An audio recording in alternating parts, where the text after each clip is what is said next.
niyo si ate, lapit ka ng konti sa akin. Trabaho niya sa bahay. Ano sa tingin niyo po ang pwedeng mangyari sa kanya? Oh, ayan, tingnan niyo po.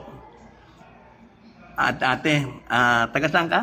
Jensen po. Taga Jensan. Ilang taong ka na? 25. 25. First time mo mag-abroad? First time. First time mo. Hindi ka ba natakot na ganyan ang itsura mo? Pupunta ka ng Saudi, magtrabaho ka sa bahay? Ayan, kung hindi ba daw siya natatakot, Ilang nag-apply, kung hindi ba daw siya natakot, nag-apply ng abroad, na ganyan ang hitsura niya. Nag-apply ng kasambahay, na ganyan ang hitsura niya. Ay, nako. So, ibig sabihin, yung mga nagtatrabaho na ngayon, mga kasambahay, mga OFW, tingin ni Sir sa inyo ngayon. Kasi ito, pinunao, bakit daw nag-apply na ganito ang itsura? Kung tutusin guys, pansin nyo ba? Parang si Sir lang ang nagagandahan ng sobra sa kanya. Parang nahalata natin, yung lang, nahalata nyo rin. Parang si Sir lang ang gandang-ganda sa kanya. Actually, ang dami kong nakikita sa social media, mga kakilala ko, mas maganda pa talaga, mas maganda pa sa kanya, mga kasambahay din. Pero maganda naman yung kalagayan.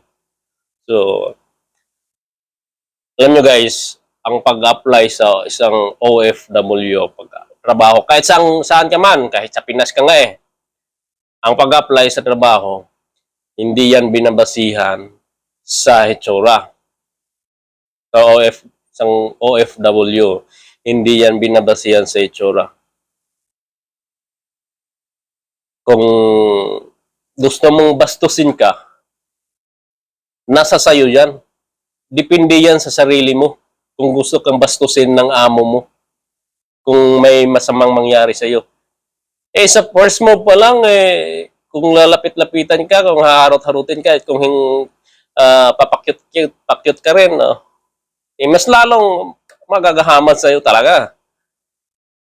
Kung unang move pa lang, kung nagagalit ka na kagad, sabihin mo na mag-report ako sa embassy, gawin mo ulit dyan, magre-report na ako sa embassy.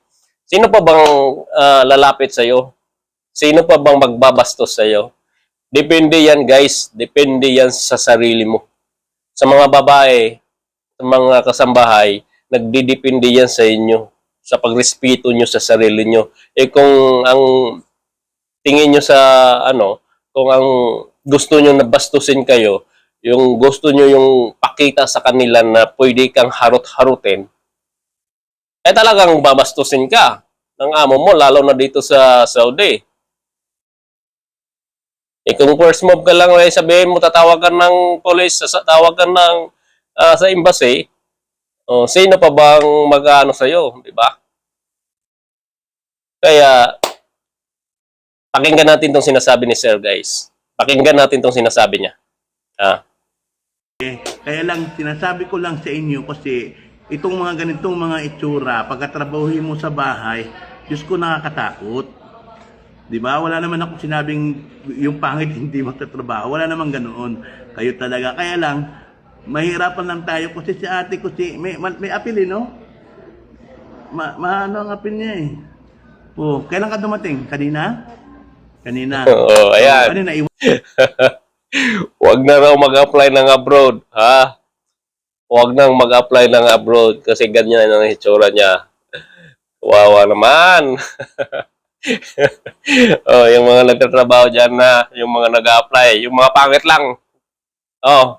Mga pangit hiring ngayon. Hindi man ngayon mga OFW, mga pangit. Kayo lang ang may karapatan mag-apply sa abroad. Mag-apply ng mga kasambahay. Kayo lang ang may karapatan.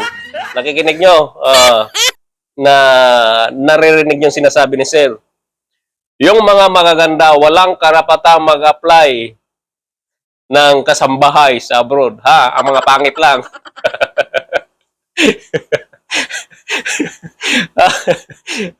Mga pangit lang.